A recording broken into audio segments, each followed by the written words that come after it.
Hi, I'm here at the NAMA conference. We've actually just wrapped up and everybody's in the room celebrating, so you may hear some background exuberance. But I'm so honored to be here with a very well-known by now, Dr. Akil Palanisamy. Got it right? Okay. And he's written this book called Paleovedic. So I'm really curious to know, it's a new take on Ayurveda. It may not be a new take, it may be a restored take. But I'm really interested to hear from you. So could we just start with this question, why Ayurveda? Yeah, and I think that after my medical training, I found that there was just something missing in terms of, chronic diseases and the whole mind-body connection. And I just found that Ayurveda has so much to offer in terms of all the areas that Western medicine is really lacking. Ayurveda is very strong in. And I think that 5,000-year lineage and history really has the wisdom that our modern world needs, and in many ways it's so complementary to what the things that are, in terms of technical things and surgery and drugs that Western medicine offers. So I think it's very complementary in that sense. Can we delineate that? We hear that a lot, that there's Western medicine and then Ayurveda fills in the gaps. What are those gaps? Yeah, so I think the gaps are really in terms of diet and lifestyle and nutrition. The average doctor gets about like 4 hours of training in nutrition, in 4 years, and that's if you're lucky. And so there's just a whole area missing from Western medicine in terms of nutrition and lifestyle and the daily routine. And of course, the whole like mind-body connection. So I think that all of those things are just so powerful and so important for health. And I think that's what Ayurveda really excels at. Food, lifestyle, mental, emotional, spiritual, Yes. as well. So, well, and you really took a deep dive into that. Now you've got this book and you do courses and trainings around how to eat. Right. So can you tell us about, first, your interest in that? That must have been a gap that you felt there was a need there for you to fill. Yeah, absolutely. I think it came from my own experience, when I fell sick during medical school, and Western medicine and drugs and therapy didn't really help me to get better for several years. And I got worse to the point where I had to take time off from my medical training and was unable to continue. And in fact, it was Ayurveda that really helped me to heal and got me better again. So I think that's always the most powerful way, is just when you experience it in your own life and you see the changes that happen on a day-to-day level in your own body.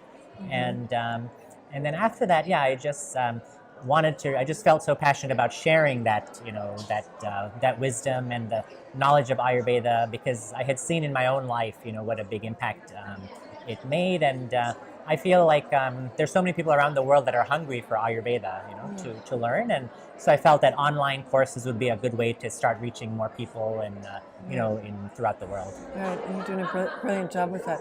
So can you tell us about the concept behind your book? Yeah, absolutely. So the idea behind Paleo and Ayurveda, or the Paleovedic concept, is so Paleo refers to the Paleolithic era, which is for millions of years what human beings evolved to live in. And it really was a plant-based diet. When you think of paleo in the modern world, people think about meat and just eating burgers and this is the thing. But that was not how our ancestors evolved. Because for millions of years, it's quite hard to catch an animal. I don't know if you've ever tried, but right. And they weren't burgers just growing in the field. Right, exactly. And so mostly our ancestors ate things they could gather, like tubers and roots and nuts and seeds, and it was really plant-based food. So I wanted to shift paleo back towards a plant-based diet. Beautiful. And Ayurveda really emphasizes that as well. And in my own practice, I found Ayurveda helps customize the diet, of course, based on doshas and prakriti, the body type. My patients tell me one size doesn't fit all when it comes to nutrition, but what do I really eat? Like the exact foods. And Ayurveda really excels at that. And as you know, in terms of really customizing the diet for each person. And so I use the paleo framework to kind of get to that point. That's beautiful. And so one of the questions that we hear a lot from the Western mind is, how do I get enough protein? How would you answer that? Yeah, I think most of us do get plenty of protein, in our diet, even if you're a vegetarian or vegan. That your actual need for protein is much less than what's commonly, I think, the conventional wisdom. But I think that, there are many plant-based foods like legumes and beans that are very high in protein. Of course, dairy products and even whole grains have protein as well. So I think that most people are really getting enough protein and don't necessarily need to worry about that as much. How has your work been received? Because you're a Harvard-trained physician. Right. Right. So at that level, how is this work being received? Well, I think the good thing is that there's slowly been more and more openness towards it, and I went to medical school at UCSF in San Francisco, and they now have a center for integrative medicine, and where there's research going on in Ayurveda, there's yoga practice, there's meditation classes, and so I'm very lucky because my institution is very open, and I know it's not the same throughout the country, but I think that slowly some of the top institutions are realizing that there is value here, and there needs to be research, there needs to be study about what's really most helpful. So I think step by step there is a slow acceptance. Speaking of research, is there any research that you're excited about right now? Yeah, I think that the research on spices is really exciting because spices are medicine within Ayurveda. They've been used for thousands of years, and I think that it's just being confirmed now with all the studies, about the anti-inflammatory effects and antioxidant properties, helping the digestion. So I think that research is really exciting in terms of the potential of spices as medicine, and really tapping into the full potential of all the spices that are used in Ayurveda. And you were talking about turmeric as an example in your talk. Yes. Right. Yeah, I mean, turmeric is one of the most well-studied spices, and there's literally like thousands of different research studies on turmeric. So I think it's justified because there's just so many things that turmeric is good for, and hopefully we'll get more spices besides turmeric as well covered with research. As you were talking, I was thinking, well, that's the one everyone's talking about. Right. But there's a whole panoply of spices. Yes, It'll be exactly. interesting to see what happens as the research continues. Right, exactly. Yeah. Right.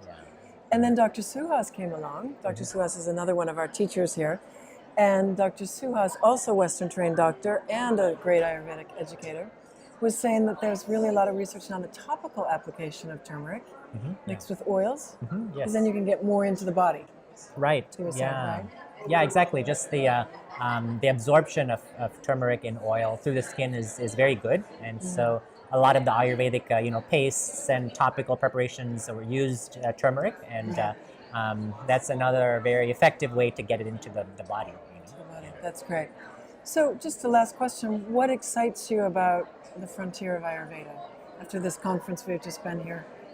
What excites you about the direction of the science? Well, I think that I'm very excited about the gut microbiome, and how we're learning that our bacteria in our gut really control so much about our metabolism and immune system, and that just ties so well together with Ayurveda, which says that all disease starts in the gut, and keeping your gut healthy is the foundation for good health, and also for the treatment of any disease. Even if it's something that has nothing to do with the gut or the patient has no gut symptoms, I find that starting with healing the gut is really the most effective way, and so I think as some of the microbiome research is coming out, I think it's just confirming the ancient wisdom of Ayurveda. And so seeing how that evolves in the next few years, I think is going to be really exciting. Okay. Can we bring that to the practical level for our viewers?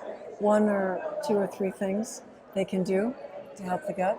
Yeah, absolutely. I think, in the morning when you wake up, having a tall glass of warm water with a little bit of honey and apple cider vinegar, I think that's a really good way to do it. Just like few drops of apple cider vinegar, so not too much, but that's a great way to strengthen the Agni and start off the day with a good practice for digestion.